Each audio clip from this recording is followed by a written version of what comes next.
A DC-10 en route to Chicago. It's packed with children and vacationers. 1 hour into the flight, an engine fails. Although it still has 2 good engines, the plane becomes almost unflyable.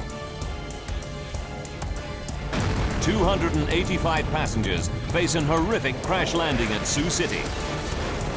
Why did a simple engine failure lead to a crash? Now, using advanced computer simulations, we reveal exactly what downed Flight 232. Disasters don't just happen, they're a chain of critical events. Unravel the clues and count down those final seconds from disaster.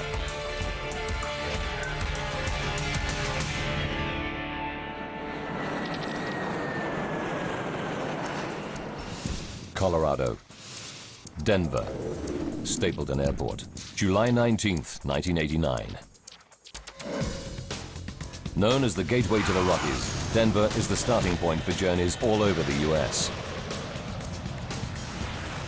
1,300 planes take off from here every day, carrying over 75,000 passengers. It's the peak of the summer season, and Stapleton is packed with vacationers and business travelers.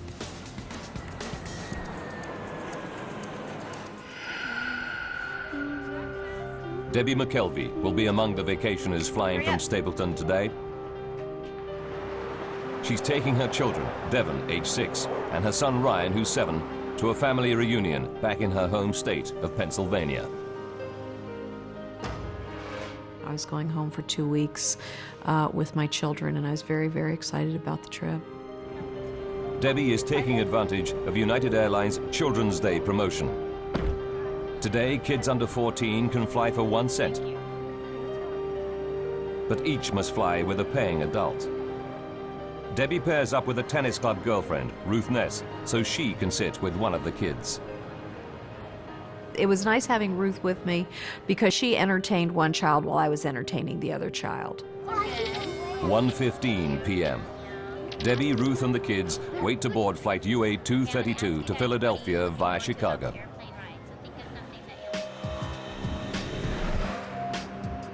Commanding the flight is Captain Alfred C. Haynes. His cabin staff reported a minor electrical fault in the galley on the previous leg, but engineers have given it the all clear. Captain Haynes is a veteran pilot with 7,190 hours logged in the DC-10. The passengers will be in safe hands today. The DC-10 is a great airplane to fly. I think I was termed an old man's airplane because it's so simple to fly. At this time, in the late 1980s, there are over 400 DC-10s in service. But it's a plane with a troubled history. Windsor, Ontario, 1972. A cargo door blows out on a year-old DC-10, causing severe decompression. The pilots managed to land the plane safely. 2 years later, a door comes off a Turkish Airlines DC-10 flying out of Paris. This time, the violent decompression tears the plane apart in midair. All 346 people on board die. McDonnell Douglas finds the fault and fixes it. But the reputation of the DC-10 never fully recovers. The DC-10 making flight 232 today is in its 17th year of service and has flown over 43,000 hours. So far, without incident. Today should be no different. Jerry Schemmel is Deputy Commissioner of the Continental Basketball Association and a frequent flyer. I was never a nervous flyer. I always kind of enjoyed flying. I took my first flight at age 18. I always enjoyed it. Jerry is flying to Columbus on business with his boss and great friend, Jay Ramsdell. Their original flight is cancelled, but Jay gets a seat on the very next flight. The bad news is there's no seat for Jerry. Jay decides to stay with his buddy and wait for an even later plane. I didn't think much of it at that time. I thought it was a nice gesture. I thought to myself, I hope I would have done the same thing. finally, after a 6.5-hour wait, Jerry and Jay both get seats on flight UA-232 to Philadelphia. Flight 232 is busy today. It's carrying 285 passengers and 11 crew. Debbie McKelvey boards with her friend and 2 kids. They add to an unusually high number of children on board. 52 in total, thanks to the Children's Day deal. For senior flight attendant Jan Brown Law, lots of children on board means a busy flight ahead. After a 4-day trip, Jan is excited to be heading home to Chicago. I just remember feeling just the energy of this last leg and getting all pumped up to do the service. Captain Haynes, co-pilot Bill Records, and flight engineer Dudley Dvorak run through their pre-flight checks. They taxi out to the runway and await the takeoff clearance. At 2:09 p.m., the 3-engine jet flies out of Denver. The morning we left Denver, it was clear skies, beautiful day, nice smooth air, comfortable flight, just a routine flight. Debbie McKelvey sits with her son Ryan, while her friend Ruth is 1 row behind, looking after her daughter Devon. At 3:16 p.m., they're finishing their meal.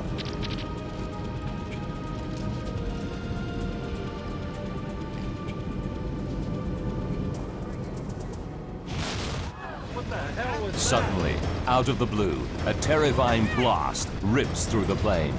The first thing I thought was a bomb has gone off. I really did. I thought someone had planted a bomb, it had been detonated, and we started to drop. The only way I can think to explain it, it's like if you're driving down a highway and you hit a pothole. Jan Brown Law fears it may be a breach in the plane's fuselage. I instinctively sat down on the floor and held on, not knowing if it were a decompression, that everything that isn't tied down securely is going to be sucked out. There's no sign of any visible damage inside the plane. But up in the cockpit, Captain Haynes scans the engine instruments and quickly realizes that his number 2 engine is malfunctioning. I never had a jet engine fail in flight. Only in the flight simulator, never in flight. But this time, it's happening for real. 3:17 p.m. Captain Haynes' priority is to shut down the problem engine. He's not too worried. The DC-10 can fly comfortably on its remaining 2 wing-mounted engines. Haynes follows the shutdown procedure and cuts off fuel and power to the number 2 engine.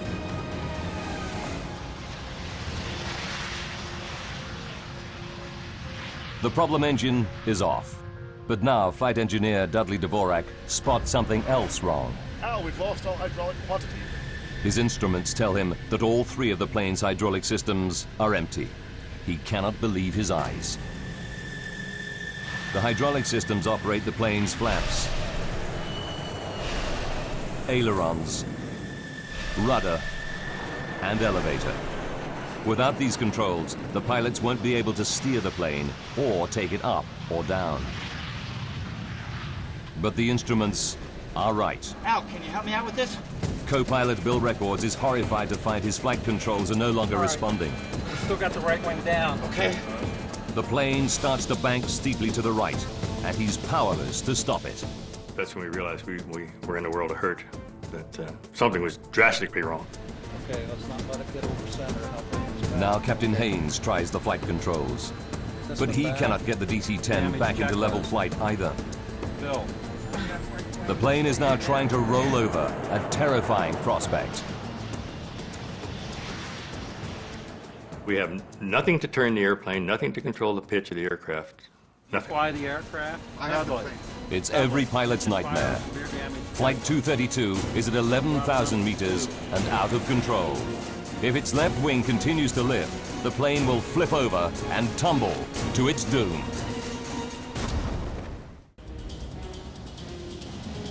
United Airlines Flight 232 is down to 2 engines. Worse still, the plane has lost all conventional flight controls. Despite everything that Captain Haynes tries, the plane seems bent on turning over. Back in the cabin, the passengers feel the plane banking steeply. Now, my son at 7½, he had always been a people watcher, and he looked around and he said, something's not right here. You could feel the turn. You could feel the sensation physically of your body leaning off to the right side. I remember feeling that and thinking that was very unusual. 3:18 p.m. The left wing is so high that the plane is in an extremely steep bank. Al Haynes knows that within a few more seconds, it will roll over and tumble out of control. You keep helping producing a little bit. There is just one old aviator's trick left to him. If it fails, Flight 232 is doomed. The first reaction was to just close one throttle and push the other one up, see if maybe that would help. Hang on. In a desperate bid to restore level flight, Haynes tries adjusting the relative power of the two wing engines. If the right engine runs faster, the airplane will bank left, and vice versa. Firewall. Okay. Goes the other way. Good. Okay. It works. Captain Haynes is able to pull the plane out of its roll. He still has no flight controls, but he regains a crude form of steering by using the throttles. But Haynes finds that he can only make right-hand turns. 3:20 p.m. Co-pilot Bill Records radios Minneapolis Air Route Traffic Control Center. United 232 Heavy. We've shut down engine He reports the loss of flight controls and requests a flight path to the nearest airport. Nearest airport. Declaring an emergency. The pilots have no idea how they're going to land the crippled plane. Ladies and gentlemen, this is the captain. We've shut down the number 2 engine. Now Captain That's Haynes just tells fine. passengers that one engine has failed, but he doesn't mention the loss of flight controls. Chicago, but we may be just a Not all the passengers find his words reassuring. You could just feel a tenseness in the flight attendants. And that's when you kind of felt there's something not right here. Captain Haynes knows that time is running out. UA 232 is dropping at around 250 meters per minute. They need to attempt an emergency landing soon, before they lose height altogether. 3:22. Air traffic control informs the flight crew that their nearest runway is at Sioux Gateway. This is a small regional airport near the sleepy town of Sioux City, Iowa. 3:25 p.m. A quiet afternoon in a Sioux City fire station is about to get a whole lot busier. When Fire Chief Robert Hamilton hears an alert called in, he suspects something big. I've been in this business a long time, and you can kind of tell. You have almost a sixth sense, I guess. Within minutes, the fire chief's hunch is proved correct. UA 232 is heading right for his city. 9 fire trucks race out to their emergency positions on one of the runways. Now Captain Haynes and his crew have to work out how they're going to land the plane with barely any controls. Before they can make a plan, they hit another problem. The DC-10 starts to soar up and then down in a random, uncontrollable cycle. For the pilots, it's like riding a roller coaster through the sky. We had no idea how long we were going to keep that airplane in the sky. Debbie McKelvey feels the plane's erratic motion and fears for her life. Here I have a 6-year-old and a 7-year-old. You start praying, if I'm going to die, please make sure we all go and we all go quick. 3:26 p.m. Captain Haynes calls his senior flight attendant up to the cockpit. When I opened that door, the whole atmosphere hit me. It's the worst crisis possible. The captain tells Jan to prepare the cabin for an emergency landing. As I walked through the first-class cabin, I just could not look anybody in the eye because I was afraid they'd read the fear in mine. Denny Fitch is a DC-10 training pilot flying home from an instructor session. He knows that something is wrong and offers his help.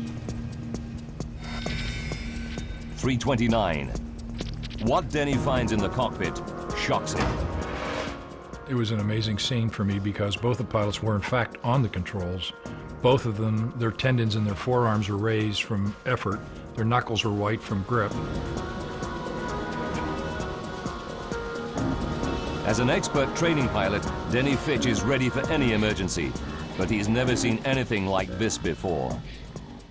I was dumbfounded because it was unheard of. As a matter of fact, there was no procedure for having no hydraulics. The first thought that came to my mind, to be honest, was that I was going to die that afternoon. Ladies and gentlemen, Captain Haynes now tells his passengers the plane is damaged and they'll be making an emergency landing in Sioux City. This landing's a little different than you're used to. 296 people could lose their lives. Getting this airplane down without crashing will be the ultimate test of pilot skill. Denny offers to help out any way he can. I said, Captain, would you want me to do your throttles? And he responded, yes, do that. Denny takes over on the throttles, the only controls still functioning. They allow him some degree of steering, but the plane is still only able to make right-hand turns.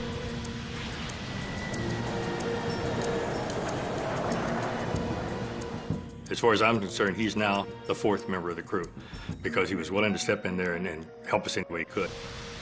3:48. The DC-10 is now 12 minutes from Sioux City Airport, and they're running out of altitude. It's time for the pilots to face an almost unthinkable prospect. In a few minutes, they must attempt to land a 165-ton jet without proper flight controls.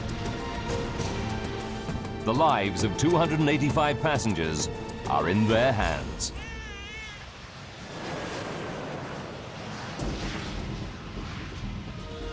The pilots must now try to line up for the final approach into Sioux City Airport.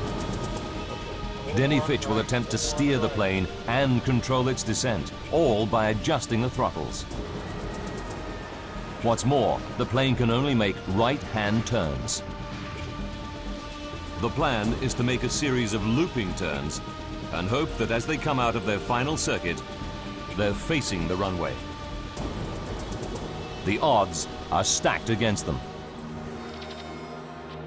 At 3:50 p.m., Senior Flight Attendant Jan Brown-Law begins her final safety briefing. The passengers were right there in the palm of our hand.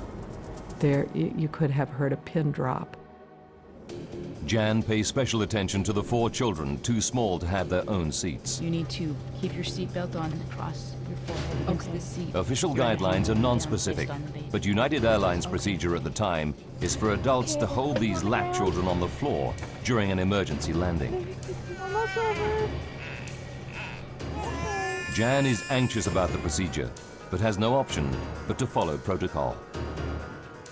It makes my skin crawl to this day to think that I found myself telling passengers, parents of lap children, to put their child on the floor and hold them down. As the flight crew near Sioux City, they are only too aware of what's at stake. You've got 296 lives in your 2 hands. You literally do. And I've never felt so overwhelmingly, responsible for anything in my life. With no brakes, the DC-10 will need a long runway.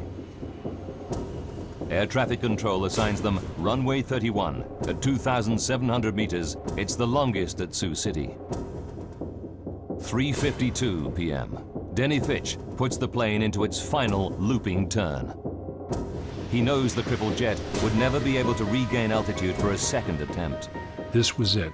We had to land on that runway. One time, that's all we had. As they emerge from their final loop, the pilots see a wonderful sight. Sioux City Airport, dead ahead. There's just one problem. It's the wrong runway. Here we are, there's a runway right in front of us. We're out of time, we're out of altitude. That's where we're gonna go. Runway 22 is much shorter than runway 31, and it's full of fire trucks and ambulances.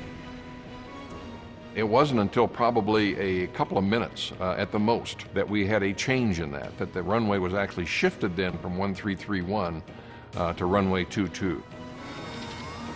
3:59. Fire trucks race out of the path of the plunging DC-10. And so we were basically just kind of scrambling, getting out of the way, if you will, and trying to get to an ideal position for that particular runway. Captain Haynes orders the passengers into the brace position. Brace, brace, brace. The minute we said brace, it was like a breeze going over a field of wheat. Everybody in the cabin disappeared from sight to go into their brace position. I kept thinking, you know, this is it. And I actually made my son shut the window shade. And I thought, we don't need to see, you know, the end as it's coming.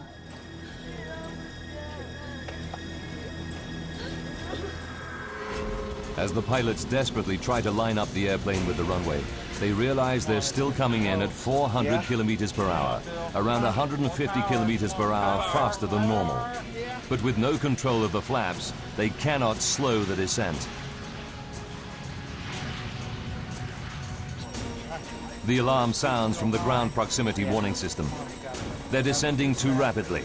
The plane is plunging at 560 meters per minute, over 6 times the normal rate.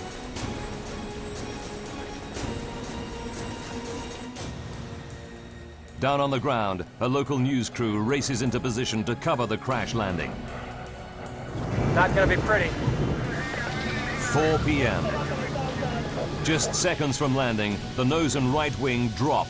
If they come in at this angle, the plane could break apart. And I shoved both the throttles to maximum power, hoping that that would result in the nose being pulled up. Denny Fitch desperately struggles to bring the nose back up, but it's too late. The engines don't respond in time. 4 p.m. and 16 seconds. The plane smashes into the runway. It just felt like we dropped out of the sky and hit the ground. It wasn't like it was an emergency landing, it was a crash. I could hear all the screeching metal, the noises that you've never heard before and you hope you never hear again. The right landing gear and wing shear off, spilling fuel and sparking a fire.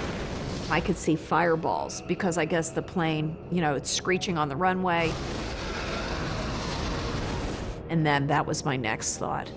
Oh my God, we're gonna burn to death. The jet careers along the runway on its wing stump for about 600 meters, then breaks apart. The cockpit had snapped off like a pencil tip, and we became a tumbling 200-mile-an-hour piece of wreckage.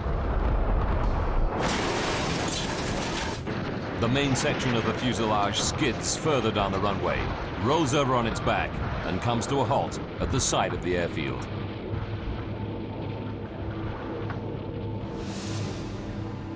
The plane is split into 3 main pieces: cockpit, tail section, and middle passenger section. Dozens of surviving passengers flee the burning cabin. Fire trucks and ambulances race to help them. Emergency workers arrive to an horrific scene of dead and injured passengers.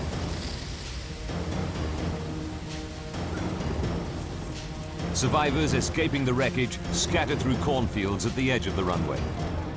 Debbie and her son Ryan are among them. I grabbed my son and we started running and running. And I had no idea where we are.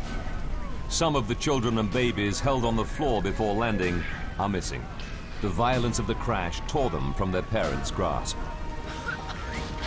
One grief-stricken mother confronts flight attendant Jan Brown-Law. And she just looked up at me and she said, "You told me to put him on the floor, that it would be all right." And I thought, I'm going to live with those words for the rest of my life. The child, 23-month-old Evan Zhao, tragically died in the burning jet. In the chaos of the crash, Debbie McKelvey and her son Ryan managed to get out of the wreck, but she can't see 6-year-old daughter Devon anywhere. So then you start really thinking, why didn't I have both of them? And it's just a horrible, horrible sinking feeling. Jerry Schemmel escaped the cabin unhurt, but now he hears a baby's cries. Despite the choking fumes, he ventures back inside the burning aircraft. I didn't think if I go back in, the thing will explode or I might not find my way back out. I just reacted. I heard the cries of baby, and the next thing I know, I'm back inside the aircraft. As the central cabin section burns, it starts to fill with toxic fumes. Smoke like this can kill in minutes.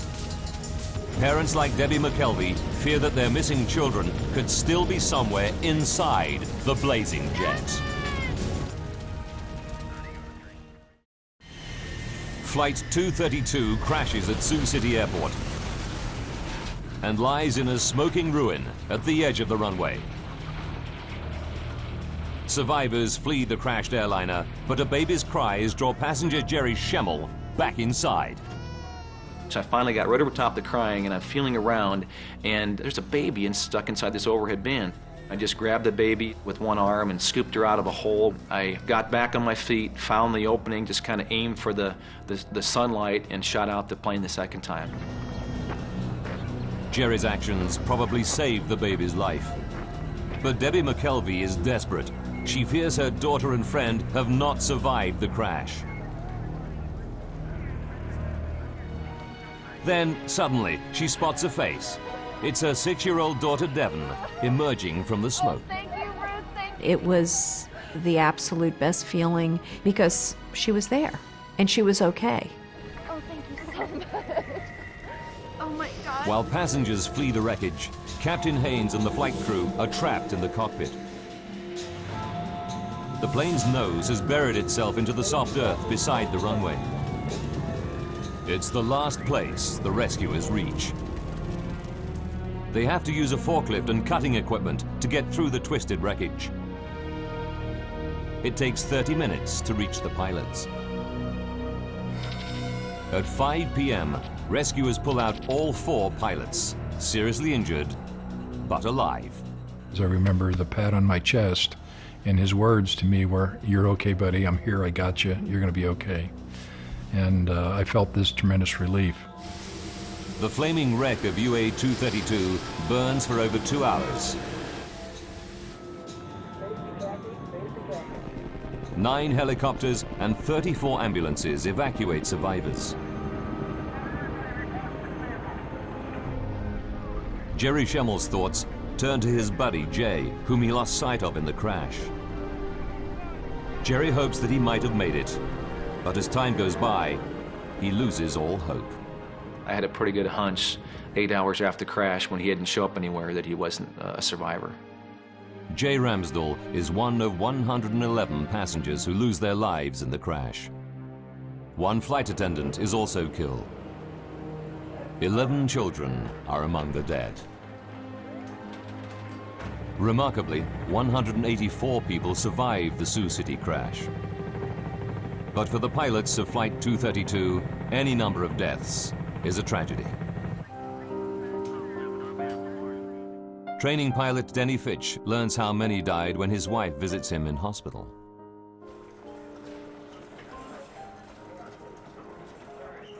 And she started crying because she realized I didn't know the truth. That in fact 112 people had died behind me. And I saw her cry. I had my answer. And I cried every waking moment for the next 3 days. I just couldn't stop crying. It just so tore my heart out to know that people died behind me. I was ready to die for them, and I didn't want them to die. Al Haynes and the flight crew are determined that something positive should come out of the tragedy. I would like to say that this crew, and in fact the entire industry, is dedicated to finding the cause of this accident, so maybe we can never have it happen again.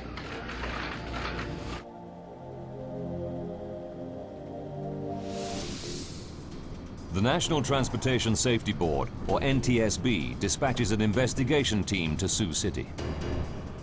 With 427 DC-10s still in service all around the world, they need to find out what happened to the plane, and quickly. Frank Hildrup leads the team analyzing the aircraft structure. There's a lot of apprehension and anxiety, of course, that we always go into these things with, and I was fairly new at the time. I had not been with the agency but for about 9 months. Hildrup and the NTSB team arrive in Iowa 9 hours after the crash and get straight down to work. The investigators' first priority is to try to recover every piece of the wreckage so that they can reassemble the aircraft. It's a mammoth task. It was such an immense accident scene that we just knew we had a long investigation ahead of ourselves. The crash scatters thousands of fragments of debris over a distance of 1 kilometer. Emergency services and the National Guard mobilize hundreds of personnel. They scour every square meter of land around the runway. The tiniest component might tell them what triggered the crash, as investigator Jim Wildey knows only too well. If you want to understand how the airplane came apart, if you want to understand the interrelationships of various pieces, it is very useful sometimes to put the structure back together. Investigators interview the 4 pilots to explore the bizarre loss of controls they reported during the flight. Now we've lost all hydraulic pressure. Captain Haynes and the crew confirmed that shortly after the dramatic failure of their number 2 engine, all their hydraulic systems went down. It mystifies investigator Frank Hildrup. I know personally I wasn't prepared for dealing with an airplane crash where it had lost all of its hydraulics. Extremely unique event and something I personally had never encountered before. Hydraulics operate all the flight controls on the DC-10. The flaps that help control descent. The elevators that pitch the plane up and down. The rudder that steers it. The ailerons that make it bank. Pressurized fluid inside hydraulic lines operates these mechanical controls. There are 3 separate and independent hydraulic systems. Even if one system is breached, it should not cause the loss of hydraulic fluid in the others. To lose fluid from all 3 systems at once is almost impossible. Experts put the odds at 1 billion to 1. Then, an unexpected find. Farmers 90 kilometers from Sioux City report aircraft wreckage scattered on their land. Investigators examine the debris and find that it includes components from the number 2 hydraulic system in the tail near the failed engine.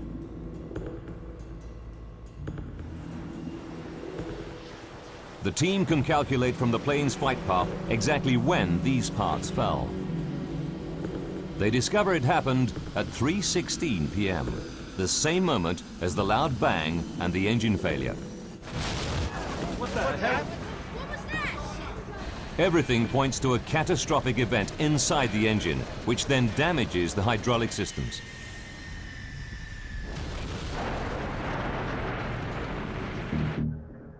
They go back to the wrecked plane and examine every millimeter of its hydraulic lines.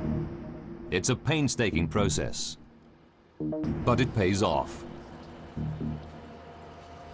They find puncture holes in the pressure lines of the plane's other 2 hydraulic systems, and the holes in both sets of pressure lines are near the failed engine. We determined that all the 3 hydraulic systems had been breached, and that's why the hydraulic fluid was lost, and they lost the ability to really control the airplane. It's incredible, but true. Something did put all 3 hydraulic systems out of action at exactly the same moment. But the team still has to prove that the number 2 engine caused the damage.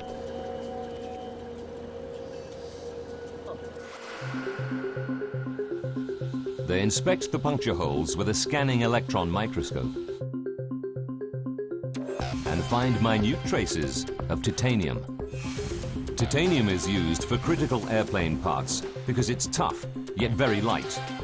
On the DC-10, the only titanium anywhere near the tail section is inside the number 2 engine.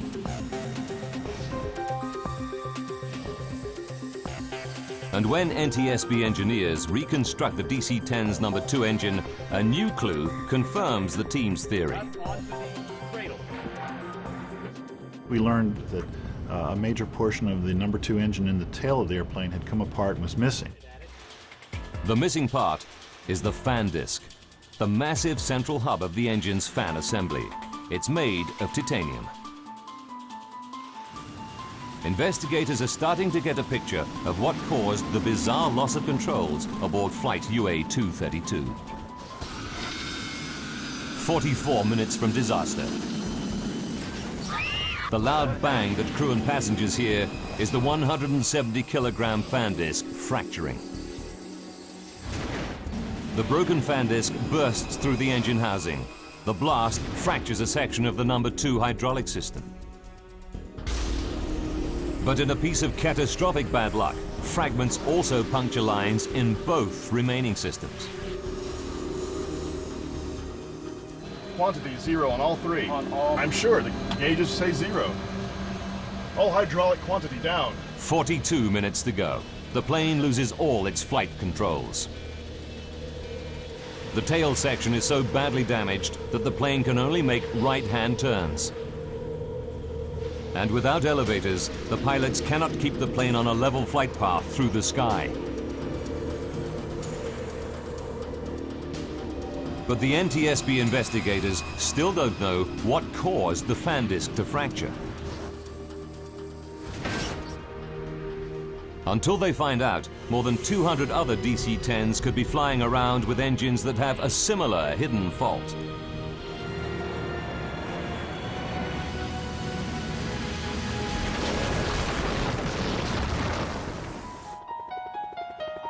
They must locate and examine the missing pieces of fan disc.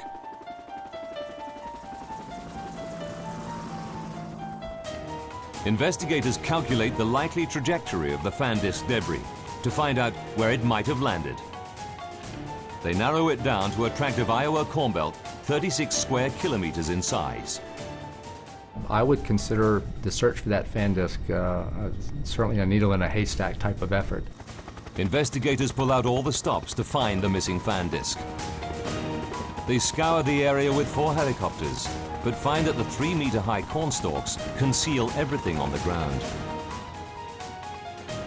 They even deploy infrared cameras to try to locate the pieces. But after weeks of searching, they draw a blank. General Electric, the engine manufacturer, offers members of the public a large reward for the missing fan disc.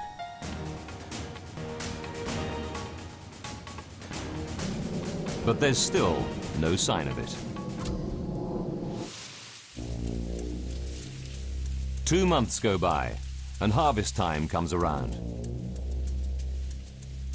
Janice and Dale Sorensen have a 180-hectare farm right in the middle of the search area. Tuesday, October 10th, 1989, and Janice Sorensen is out bringing in the corn. As I was combining, I felt a little resistance on the front of the combine, and I backed it up and then put it in neutral and got out and looked, and I knew immediately that this was the piece they were looking for.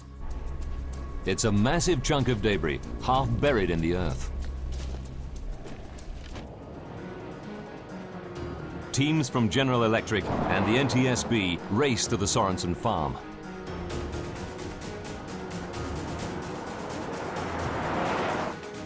Dale and Janice help investigators dig out the piece of wreckage. This is the Sorensens' own video footage of their find. I had a little shovel long, and I went and got the tractor with a loader and put a chain around it, hoisted it up, and then we took it down to the turkey shed, which was not very far away, and we had hot water there, so we washed it off, so it was spick and span. Investigators quickly confirm that the debris is a major chunk of the missing fan disc from flight UA-232. Then they find another piece nearby. Together, the 2 parts complete the entire missing fan disc. Janice Sorensen learns that her find could hold the key to the disaster. I was very emotional about it. I had some tears. It was a combination of the excitement of finding the piece and of the tears for those who'd lost their lives. One more. Janice and her husband Dale collect General Electric's $120,000 reward. They give over half the money to charity. the NTSB can now begin the next phase of their investigation. They fly the fractured fan disc to the labs of the engine manufacturer General Electric to find out what could break apart such a robust metal component. Jim Wildy, a metallurgist by training, examines the fan disc, starting with the main fracture line where it broke apart. He spots something branching off it, a fatigue crack 13 millimeters long. It's rare to find metal fatigue in a fan disc. These components are specifically designed to withstand the enormous rotational forces within the engine.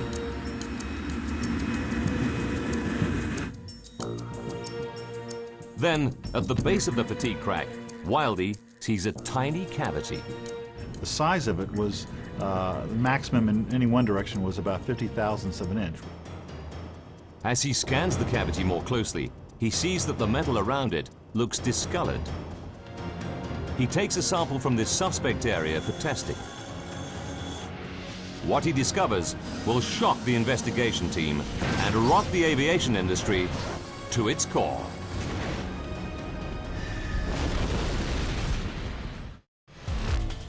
Investigator Jim Wildy examines a tiny cavity in the fractured fan disc from flight UA-232. What he finds stuns him. Around the cavity, there is an impurity in the titanium alloy. It's called a hard alpha inclusion, a brittle defect smaller than a fingernail. Analysis reveals that it was caused by excess nitrogen during the forging of the metal ingot. The fan disc in the DC-10 was made from titanium that harbored a fatal hidden defect. It's the final piece of the puzzle. The NTSB team can now put together the chain of events that left the passengers and crew of flight UA-232 seconds from disaster.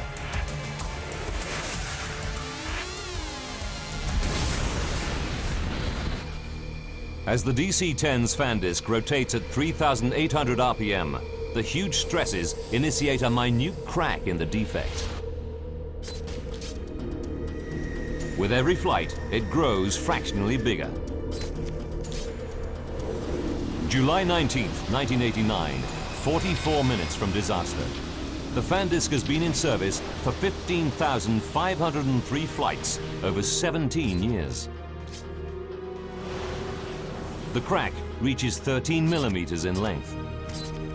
The faulty fan disc can no longer cope with the stresses imposed by its rotation. It shears in two. The damage it causes makes the DC-10 virtually unflyable. For the next 40 minutes, the pilots struggle to control the plane.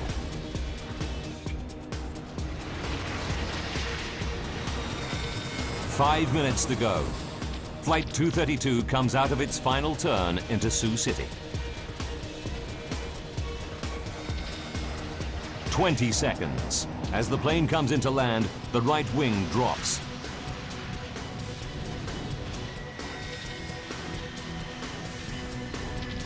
Disaster strikes. The right wingtip hits the ground and the DC-10 careers down the runway.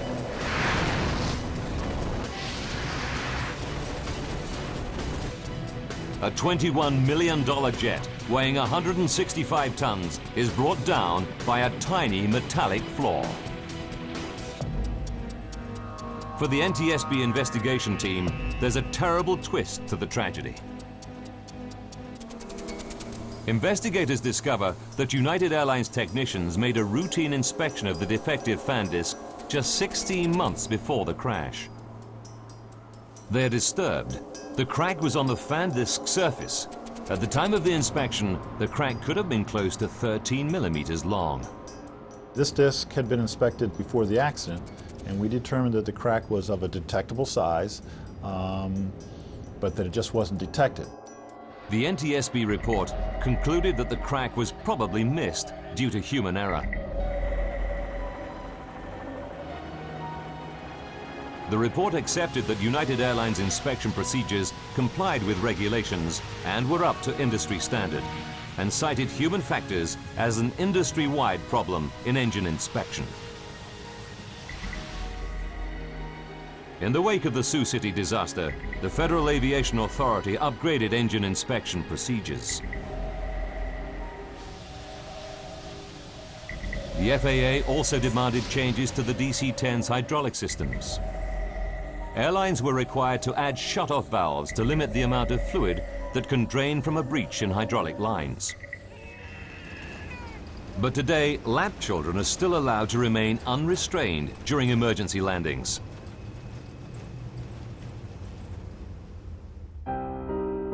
Ever since the crash, Jan Brown Law has campaigned for all children to have allocated seats and safety restraints on airplanes. She has never forgotten the young boy, Evan Zhao, who lost his life on her watch.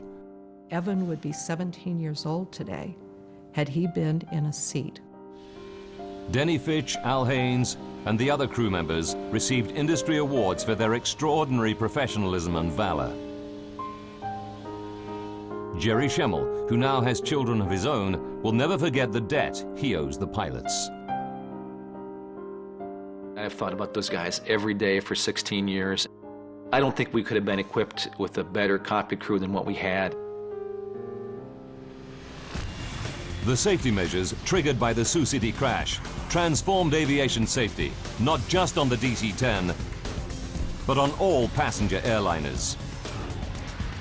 The new rules should ensure that such a bizarre and devastating accident can never happen again.